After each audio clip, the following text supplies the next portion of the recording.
name is Albert, and this is Vlogs About Nothing. Thank you very much for taking the time out of your life to join me. I really do appreciate that. And if you didn't know, I was born and raised here in Albuquerque, New Mexico, the birthplace of many things, many things. Santa Fe, for the record, is the oldest capital in the entire country, and they're just about 45 minutes or so north of where I currently speak to y'all. This state is filled with some of the most ancient and sacred history on this particular country as it's defined within the arbitrary borders of whatever continent we're on. This is America, you know what I mean? You know where I'm going with this? But yeah, anyways, regardless, I bring this up because New Mexico is known for a lot of things. A lot of people around the country, and unless you're from our sister city, Albuquerque in Spain, think that New Mexico isn't even a state.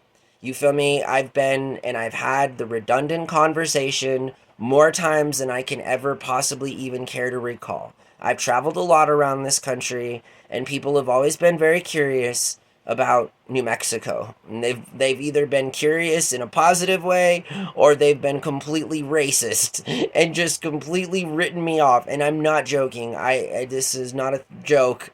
I'm the joke. Remember what the things that I tell you about that happened to me, as it concerns specifically my race too, aren't jokes, right? I mean, take it as it is or whatever. But regardless, I bring all of these things up because New Mexico is also one of the worst places to live. I mean, you can look this stuff up. It has some of the highest violent crime rates in the nation. Has some of the highest theft. It has some of the highest per capita um, poverty. Right, we're a very poor state that is very rich in natural resources, and from I think my last memory, does in fact provide this great, wonderful country of ours a majority of all of the oil deposits that we find here for American specific consumption. We also store the waste that is made from what we helped invent. That good old nuclear, the H and the A bomb, and the atomic and the hydrogen. And, anyways, those particular products, do I dare call them products? Yeah, do those particular products, those particular merchant, they're sold. You can get them from any merchant of death. And these particular products sold by a merchant of death, are synonymous with this place. And moreover, when all that stuff decays and when it gets bad and when we do things like frack and there's all of this hazardous waste, we do have one of the largest deposits of storing hazardous waste here as well in New Mexico. So not only do we store all of what is the largest stockpile of nuclear weapons in the Western Hemisphere of the entire world, we also have a lot of the waste here too. So it's sort of like a real dangerous place. I mean, scientifically speaking, I'm not a scientist, you feel me? But that doesn't sound like, anyways, it's a good thing we're in the desert. We have some great weather out here, and we have Uncle Sam to make sure that we're all safe and sound here in Albuquerque, much less the rest of the world. But, anyways, New Mexico, again, I'm talking about it like I'm talking about it because, well, my family has been only here, ever. And I am a prideful Hispanic. I've heard the stereotype of people being prideful, the Spanish people. And yeah, you feel me? I'm a Hispanic. I'm a pretty prideful guy. I care about where I'm from. I do. I care about my history. I care about my ancestry. I care about all of those things. And what I don't care about is when New Mexico is pointed in the light that it is. So, like, I don't like it when New Mexico is known for Breaking Bad. I don't like it when New Mexico's vice president. Okay, so New Mexico has a newspaper. Yes, we still have a newspaper. I'm sure maybe you do too in your big town, but maybe you don't read it. Maybe you should. Maybe we all should read a newspaper. Anyways, just because it's a different medium, and I mean, before digital, then there was the total possibility that you might get some information in print that wasn't redacted, omitted, or vetted by some person that does or doesn't want you to know something. But regardless, the Albuquerque Journal, and it's stationed here in Albuquerque. It's the largest newspaper in New Mexico. Now, the Albuquerque Journal it used to be the evening newspaper. I grew up as a person here in Albuquerque when the Albuquerque Tribune was still around.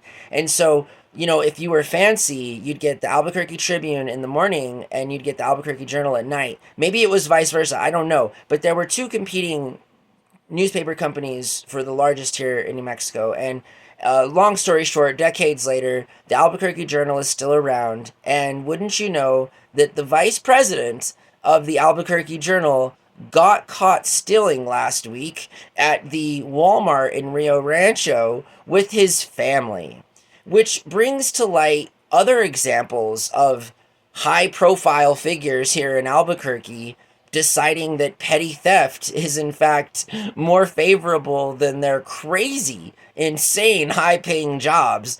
And I'll include links in the description below just to let you guys know I'm not making this stuff up. Absolutely, it's all public record. And I'm simply just extemporaneously speaking as to why I am a little frustrated that every time New Mexico is on national trending news, it's because somebody with a great job decides that going to their local Target or going to their local Walmart, either dolo or with their family, and then stealing is the best way to live their life. Now, I have what is it with rich people and stealing?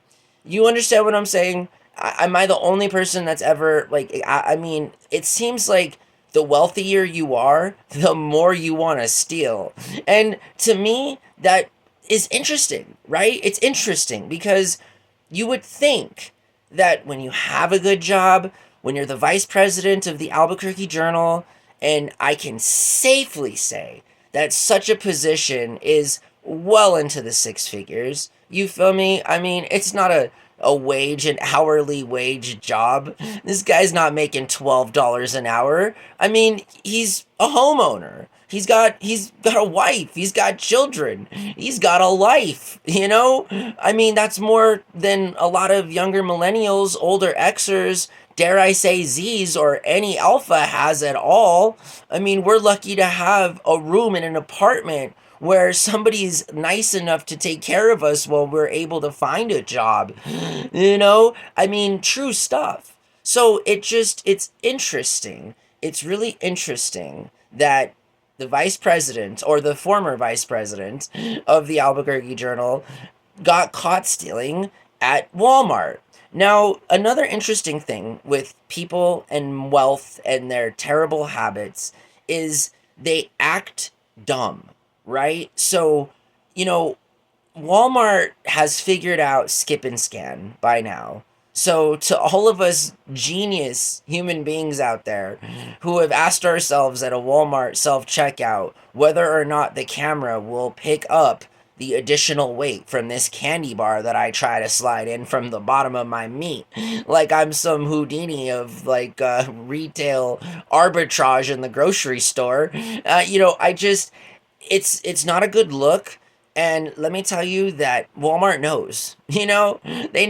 The cameras know. And it's interesting because a lot of people think that I don't know what they think. Maybe the cameras are dummy cameras. Maybe no one's watching them.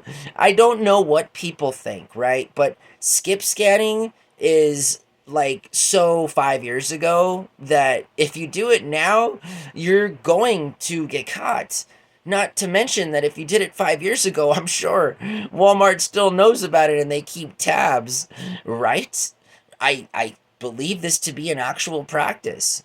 Some corporations, including the ones that have the reach and the absolute budget of endless money, there have been allegations of places, specifically Walmart, keeping tab of all of the small items you've ever decided to put in your pocket over the course of your entire shopping experience at Walmart.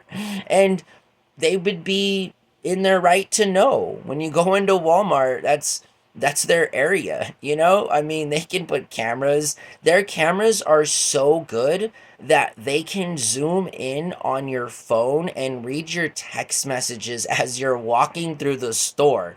I think they're going to notice whether or not you decide to pay for nearly $100 in meat, all while your job gives you an opportunity to be a homeowner, own cars, have a wife, have a life, have children, right? While the rest of us are literally fighting over scraps. People that have high paying jobs still, for the most part, represent all of the people that are in the most amount of debt. And living paycheck to paycheck is one thing when you make $12 an hour. Living paycheck to paycheck when you make over six figures is not a smart thing. It's just I don't understand why people steal from Walmart and Target. Links in the description below because this video was over. I have one more video tonight and then I'm done. I'm excited about this journey that I've taken this year, but there's a big part of me that just wants to get to the end of the year and have these 1,000 videos done. I have had a terrible week. I have had a terrible month. And it's interesting because as my personal life seems to increasingly go down the drain, I mean, I still find myself motivated to do these vlogs, still one of the best parts of my day. It's just, I guess, like, when you have nothing else going on and when you're desperately trying to have other things go on, but then things keep happening, it's just another testament to, like, trying to just stay on path and stay focused and to get it all done. You feel me? So that's what I'll be doing. And I hope that you guys have a really good night. I hope that you guys are well. You guys take care of yourselves. Thank you for watching my show. I really appreciate that.